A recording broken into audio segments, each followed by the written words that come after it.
پیچھے اصحاب رسول کی جو یہ تھا جس میں یہ منظور ہوا کہ گستاخ رسول کو سزا سزا دینی چاہیے، بالکل دینی چاہیے، لیکن اب صحابہ کی اس کیٹیگری میں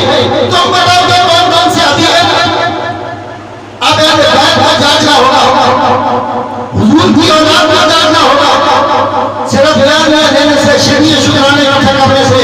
اور بڑے بڑے مہمات بنانے کی بات نہیں ہے، اٹھ باتوں پر کیوں کرتا ہے، پرتیک خدا کیا کرتا ہے، نکلنا ہوگا،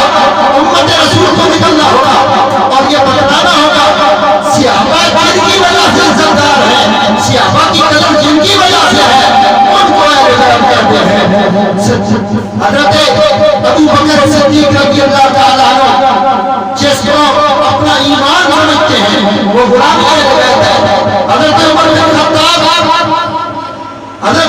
خطاب جنہوں نے مثالی طور پر اپنے پتر کو کہا کہ تم حسن کے برابر نہیں ہو، تم حسین کے برابر نہیں ہو، خود خلیفہ وقت دے آج 15 سال بعد کا بڑا ہوگا کہے کہ سارے جنہیں وہ سید علی کو یہ ہے تو وہ ہے، دراصل ہم کو لگام دینے والا کوئی نہیں۔ یہ صحابہ کی راہ میں ہر ایک کو صحابہ کی سب میں داخل کرنے، وہ بھی صحابی ہے، وہ بھی صحابی ہے۔ اب تم رسول خدا کے قانون کو بھول چکے ہو، حضور نے قانون مقرر کر دیا تھا، الحق ہمارا علی فاضل